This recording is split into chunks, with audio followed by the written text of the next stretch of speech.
Hi guys, my name is Kirsty and welcome back to Upside Down Books. Non più tra i farfalloni amorosi. Today we are going to be tackling a small issue that I seem to have with getting around to my advanced reader copies, because I have many of them and I'm not actually getting around to reading them. And I thought that maybe I had it under control and I didn't need to put in place any other measures, but I think I've reached the point where I need to do something about this so that I'm actually getting through, or at least getting to some of my arcs on my shelf. So I have one of my sections of my bookshelf, which is out of shot right now. I have just over 40. I still feel like I shouldn't admit how many I have, but I have just over 40 advanced reader copies that I've not read yet, and that is either because I've not been particularly motivated to. A lot of them are unsolicited copies, which means I haven't requested them, and I just have so many books anyway that it's difficult to get around to them. I'm finding that I'm ending up with the same ones still on my TBR for year after year, or month after month, or whatever, and I think I needed to install something in place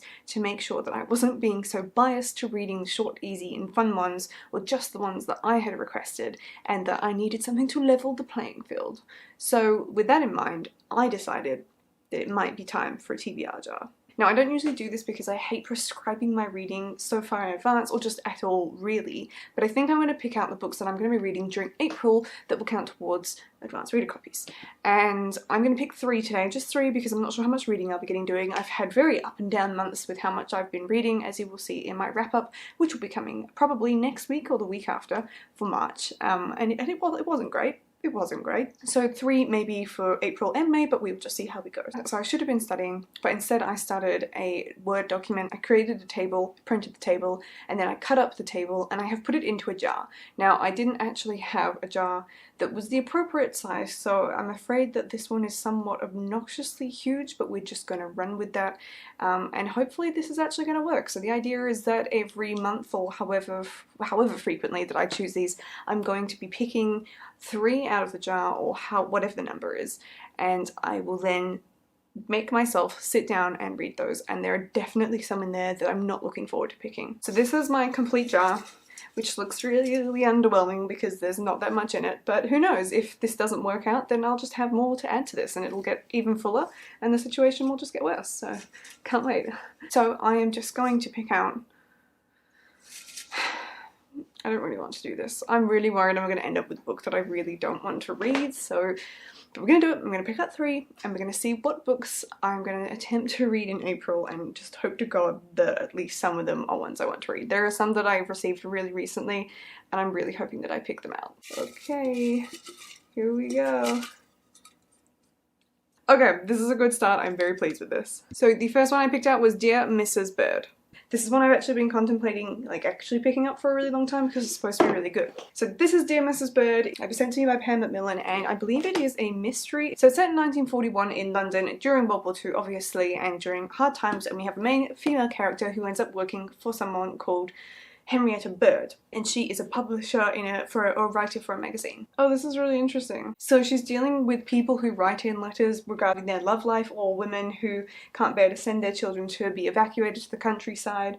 And I think the idea is in the magazine that this Henrietta Bird character writes back to them, but I think the main character in this book is going to secretly write back to a few other ones. So I'm really excited for this one, so that's a great pick. I'm pleased. I don't think this is particularly long. It's only just 300 pages, so hopefully I can polish that one off pretty quickly, actually. Okay, round 2.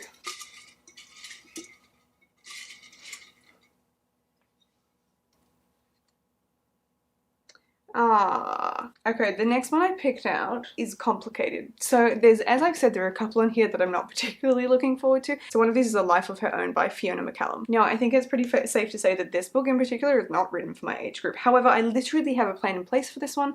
My mum is going to be reading this and reviewing it. I've been sent book 1 and book 2. So A Life of Her Own is the first one, and I don't want to read it myself, but I am going to get mum to read it, and then I'm going to interview her. So I had planned to do this anyway in April, so let's hope that this actually happens, as long as mum gets enough time, and then I will actually get this one reviewed. So that's not going to be read by me, but I'm going to pick 2 more still. But if I pick out the sequel to that book, I'm putting it back.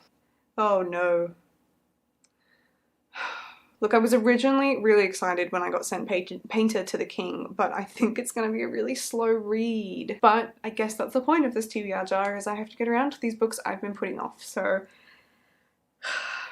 I think I'm going to have to set aside myself like an hour here and there to actually sit down and read this and like listen to music and focus. So this is none of the current books I really want to read. I feel like I should read some of the current books.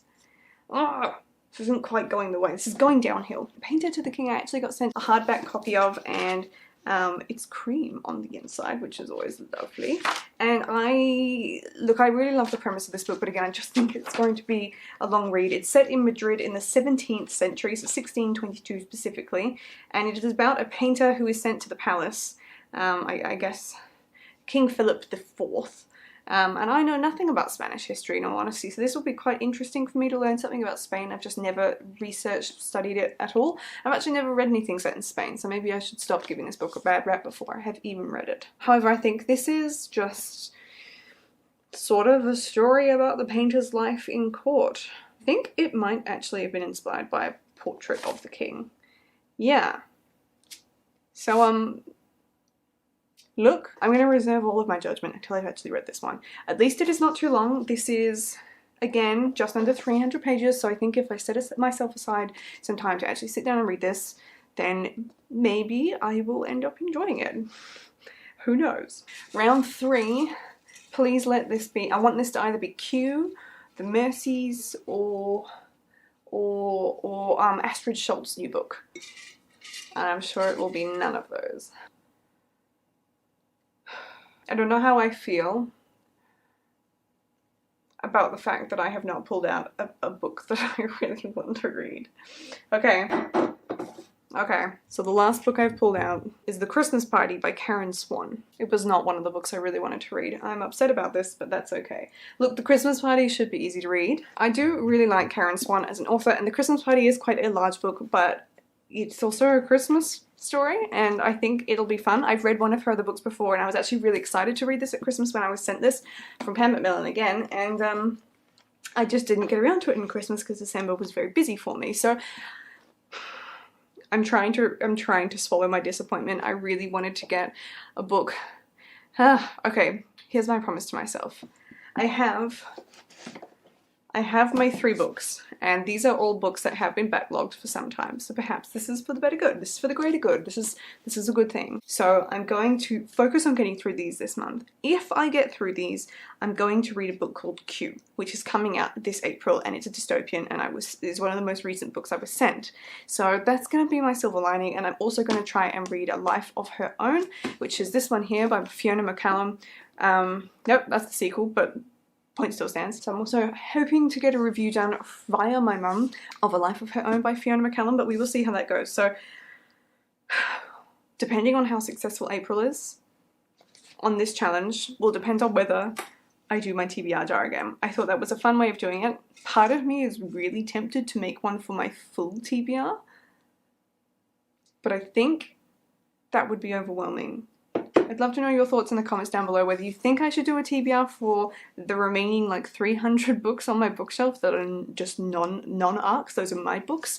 I'm thinking I could possibly do it if I split them by genre, so that I would choose one from each genre each month. Perhaps this is an idea, but let me know in the comments below if that's something you want to see me do to get a bit more, to get through a wider variety of the books on my shelf. But other than that, I'm going to leave that there. We're all gonna cross our fingers that I actually get to these books. I feel like this is excellent motivation, but I will see you in my next video. Goodbye.